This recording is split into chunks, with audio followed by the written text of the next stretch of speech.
Assalamualaikum.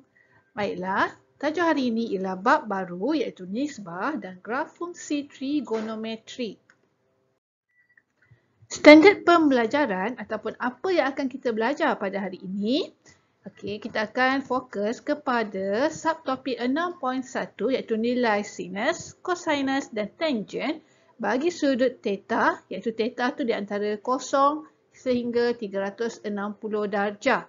Dalam subtopik ini ada dua. Satu menentukan nilai, satu lagi menentukan sudut. Untuk hari ini cikgu hanya akan fokus kepada menentukan nilai sahaja terlebih dahulu. Dan nilai ini kita akan fokus untuk menentukan nilai dengan menggunakan kalkulator sahaja dahulu. Bagaimana kita nak menentukan nilai sin, cos dan tan? Sebagaimana yang kita tahu, satu bulatan. Ini adalah awak pelajari, satu bulatan, ataupun satu putaran lengkap ialah 360 darjah. So maksudnya sekarang ni kita nak tentukan nilai kosong sehingga 360 darjah maksudnya satu putaran lengkap. Kemudian cikgu bahagikan kepada 4 bahagian bulatan ni sebagaimana penerangan dalam buku teks muka surat 174. So sudut dekat kita akan start paksi X dan Y terlebih dahulu. Sudut kat sini ialah kosong lah. Kita start dengan kosong. Dan ini sudut tegak iaitu 90 darjah. Dan satu protektor ni separuh bulatan ni ialah 180 darjah. 270 darjah dan kemudian 360 darjah. Jadi sukuan ni kita kenal ataupun nama dia lah. Ni sukuan 1, sukuan 2 kat sini, sukuan 3 dan juga sukuan 4. Ni sama je penerangan macam buku teks awak yang penerangan kat sini. Titik P berada dalam sukuan 1 apabila sudut tu ialah 0 hingga 90. Jadi kalau dia kata sudut tu adalah contohlah 123. Di mana dia berada? So 123 mustahillah berada pada sukuan 1 sebab sukuan 1 0 hingga 90. Jadi sukuan 2 90 hingga 180. Jadi sudut 123 berada dalam sukuan yang kedua. Seterusnya ialah bagaimana kita nak menentukan nilai sin, cos dan tan. Sebelum sebut nilai, contohnya kalau sin 30 darjah, cos 65 darjah ataupun tan 28 darjah, bagaimana kita nak tentukan? Kita boleh tekan kalkulator. Tak apa awak ingat, nilai-nilai ni dia ada partner dia ada pasangan dia sebab bulatan, sebabnya sudut tu ada satu putaran. Maksudnya dia akan mempunyai dua nilai. Sekurang-kurangnya dua nilai. Bagaimana jika sudut berada dalam sukuan 2, 3 ataupun 4? Jadi macam mana kita nak kenal pasti macam mana satu lagi pasangan dia tu yang mana? Jadi satu lagi pasangan dia tu kita boleh kira dengan menghitung sudut rujukan sepadan. Jadi ini yang kita kena highlightkan iaitu sudut rujukan sepadan. Macam yang cikgu sebut tadi tentang sudut rujukan sepadan. Kita tengok bagaimana ataupun apakah itu sudut rujukan sepadan bagi setiap sukuan. Macam cikgu cakap tadi, sukuan ada 4. Sukuan 1, 2, 3 dan 4. Ini awak boleh rujuk dalam buku teks awak, muka surat 175. Kalau kita tengok kat sini, sukuan 1. Untuk sukuan 1, sudut rujukan sepadan dia sama dengan theta. Maksudnya, jikalau sudut tersebut berada dalam sukuan 1, jadi sudut sukuan sepadan dia adalah sama. Alfa sama dengan theta. Sama. Kalau berada dalam sukuan 2. Kalau awak tengok sini, theta berada dalam sukuan 2 daripada 0, ataupun sehingga apa-apa nilai dalam sukuan 2. Ke sini sampai anak panah biru kat sini. Jadi, sudut rujukan sepadan dia kat sini. Yang kecil ni, alfa ni. Jadi sudut rujukan sepadan dia ialah 180 darjah tolak dengan theta untuk dapatkan kat sini. Ni sudut rujukan sepadan dia. Okey, jika berada dalam sukuan yang ketiga. Okey, maksudnya theta daripada kosong sehingga sukuan ketiga. Apa-apa nilai dalam sukuan ketiga, kita tengok rajah dia kat sini.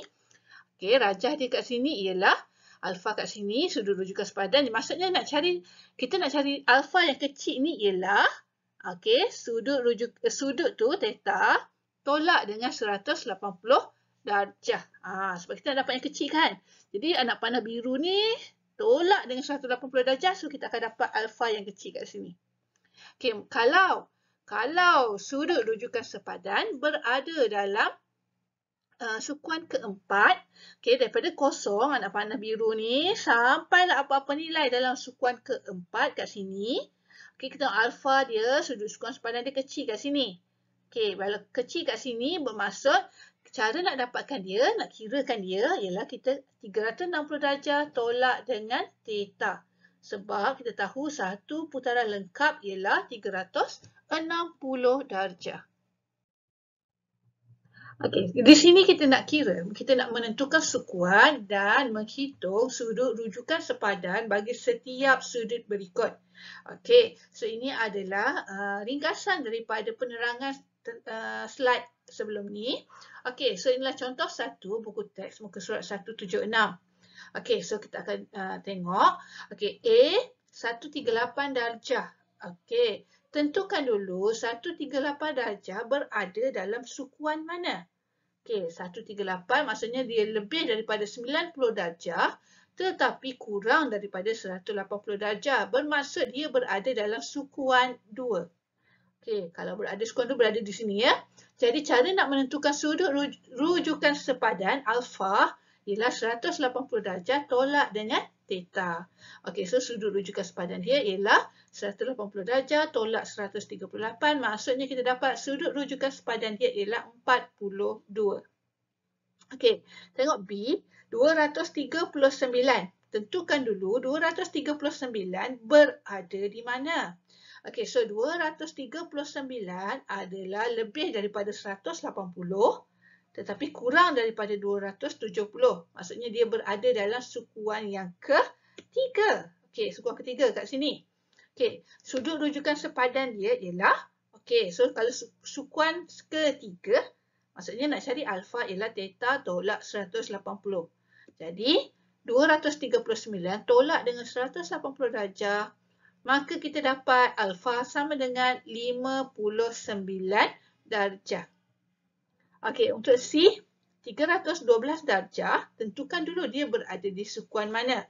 So 312 darjah, dia berada lebih daripada 270, tetapi kurang daripada 360. Jadi dia berada dalam sukuan yang keempat. Sukuan yang keempat. So sudut rujukan sepadan, sudut rujukan sepadan dia ialah 360 darjah tolak theta kan. Jadi 360 darjah tolak dengan 312 darjah. Sudut rujukan sepadan dia ialah 48 darjah. Tadi cikgu dah terangkan tentang bagaimana kita nak mengira sudut rujukan sepadan bagi setiap theta yang diberi. Seterusnya adalah kita nak menentukan hubungan fungsi trigonometri. Apa kaitan fungsi yang diberi dengan sudut rujukan sepadan yang kita belajar tadi. Sebelum kita nak kira dahulu terlebih dahulu semua ni, cikgu nak terangkan sikit. Tolong tengok dekat rajah rajah bulatan sudut ni. Pada sukuan yang pertama, semua sudut simbol dia adalah semua sudut adalah bernilai positif. Semua positif. So cikgu tandakan sebagai A. A untuk all. All maksudnya semua. So apa-apa sudut pun kat sini, sin, cos, tan, dia akan dapat nilai yang positif. Kalau sukuan kedua, sin. Hanya sin sahaja yang mempunyai nilai positif. Kalau sukuan kedua, hanya sin sahaja yang mempunyai nilai positif. Kalau sukuan ketiga, tan mempunyai nilai positif, manakala sin dan cos mempunyai nilai negatif. Manakala sukuan keempat ialah cos mempunyai nilai positif, manakala sin dan tan pula mempunyai nilai negatif. Okey, so jadi kalau cara nak ingat sebenarnya cikgu suka cakap aku suka tengok kau. Aku suka tengok kau. Maksudnya aku all semua positif, suka sin saja positif, tengok tan yang positif, kau cos yang positif. Okey, so kita terus refer pada soalan untuk melihat apakah hubungan fungsi ni. Okey, so kita tengok sin 167. Okey, sin 167. Perkara pertama ialah tentukan dulu sin 167 ni berada dalam sukuan ke berapa? Sukuan berapa? Kena tentukan dulu sukuan berapa. Okey, so kita tahu 167, 90, 180. So dia berada di sukuan yang kedua. Okey, sin berada dalam sukuan kedua. Okey, bila dah awak tentukan sin tu dalam sukuan kedua, okey, kita akan kirakan sudut sepadan dia. Jadi sin, okay, masih lagi sin dengan sin lah. Okey, so ni kita kirakan sudut sepadan dia. Sebab kita nak partner kan, partner dia. So 180 darjah tolak dengan 167 darjah sebab dia sukuan kedua. Sukuan kedua 180 darjah tolak theta kan. Okey, so tolak dengan theta. So, okey. Perkara kedua sudut sepadan. Okey, perkara ketiga tentukan dulu dia punya simbol, positif ke negatif. Sukuan kedua sin positif. So maksudnya sin positif. Tak tulis pun tak apa. Positif tak apa. Okey, tentukan jadi sin 13 darjah. Jadi hubungan dia ni lah sin 167 sama dengan sin 13 darjah. Okey, yang kedua kita tengok cos 258. Cos 258. Okey, so tentukan dulu sukuan mana 258. Okey, 258 dia berada dalam sukuan yang ketiga. Okey, dia berada dalam sukuan ketiga. Okey, bila dah tentukan sukuan, perkara kedua tentukan pula sudut sepadan. Betul, sudut rujukan sepadan dia. SRS dia. SRS lah, senang, simple. SRS dia, sudut rujukan sepadan dia. Okey, so sudut rujukan sepadan dia ni, sukuan ketiga ialah theta tolak 180 darjah. Okey, so 258 tolak 180 darjah. Okey, itu perkara kedua. Perkara ketiga, kena tentukan dulu simbol dia. Positif atau negatif. Okey, sukuan ketiga hanya tan yang positif. Sukuan ketiga hanya tan positif. Bermaksud kalau cos, soalan cos kan. Cos, sukuan ketiga simbol dia adalah negatif. So, kena letakkan negatif dekat sini. Jadi, kira maksudnya cos 258 sama dengan negatif cos, ni selesaikan, tekan kalkulator lah, 78. Okey. C, tan 349. 349 berada dalam sukuan mana? 1, 2, 3, 4. Sukuan dulu. Okey, so 349 berada dalam sukuan yang keempat. Okey, berada dalam sukuan keempat. Okey, bila berada dalam sukuan keempat, okey, perkara kedua, tentukan dulu sudut rujukan sepadan. Okey, sudut rujukan sepadan dia ialah 360 tolak theta. So, 360 tolak 349. Itu perkara kedua. Perkara ketiga, tentukan positif ke negatif. Okey, sukuan keempat hanya cos yang positif. Cos positif untuk sukuan keempat. So, ini tan. So, maksudnya dalam sukuan keempat, tan di simbol dia adalah negatif. Jadi, kena letak negatif. Jadi, jawapan dia negatif tan 11 darjah. Jadi, maksudnya tan 349 darjah sama dengan negatif tan 11 darjah. Okey, ini adalah hubungan. Okey, so dengan menggunakan soalan yang sama, cikgu nak menentukan, kita punya standard pembelajaran hari ini iaitu kita nak menentukan nilai. Nilai ni sebenarnya kita tekan kalkulator je. Bila tekan kalkulator, awak tekanlah sin 13 darjah. Tekan sin 13 darjah, awak akan dapat nilai dia 0.2250. Cuba awak tekan sin 167. darjah ni jangan tekan. Okay, sin 167 pun awak akan dapat nilai yang sama. Okay, kalau untuk B, cuba awak tekan kalkulator awak negatif cos 78. Bila awak tekan kalkulator negatif cos 78, maka awak dapat jawapan dia negatif 0.2079. Okey, ingat setiap kali bagi jawapan mesti bagi dalam 4 angka bererti. Okey, 4 angka bererti sebab dia kosong kat depan. Jadi kena bagi 4 nilai lah kat belakang ni. Okey. Sama je kalau awak tekan cos 258, awak akan dapat nilai yang sama macam ni. Negatif 0.2079. Okey, dan seterusnya negatif 0.1944. Okey, untuk C. Okey. Okey, ini ialah rumusan lah. Rumusan kepada penerangan cikgu. Macam mana kita nak menentukan nilai sin, cos dan tan. Okey, ini step yang cikgu dah sebut tadi tu. Yang pertama, tentukan sukuan. Okey, yang kedua, kita tentukan sudut rujukan sepadan. Dan yang ketiga, kita kenal pasti simbol positif ataupun negatif. Okey, so kita tengok kat sini contoh latihkan diri 6.1b. Cikgu cuba jawab dua soalan. Okey, so soalan pertama cikgu jawab untuk B, iaitu sin 236.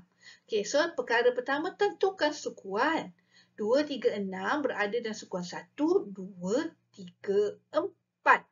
Okey, so sukuan ketiga sebab dia lebih daripada 180 darjah kurang daripada 270 darjah. Okey, itu sukuan ketiga. Okey, kemudian tentukan sudut rujukan sepadan. Okey, sukuan ketiga, okey, so bermaksud 236 tolak dengan 180 darjah. Okey, yang ketiga, kenal pasti simbol positif atau negatif. Okey, ingat balik tadi, aku suka tengok kau. Aku suka tengok. Sukuan ketiga, tengok. T. T untuk tan. Maksudnya tan je yang positif. Kalau tan positif, maksudnya sin adalah letakkan negatif. Okey, lepas tu kiralah negatif sin 56. Okey, nak menentukan nilai, tekan kalkulator negatif sin 56 ialah negatif 0.8290.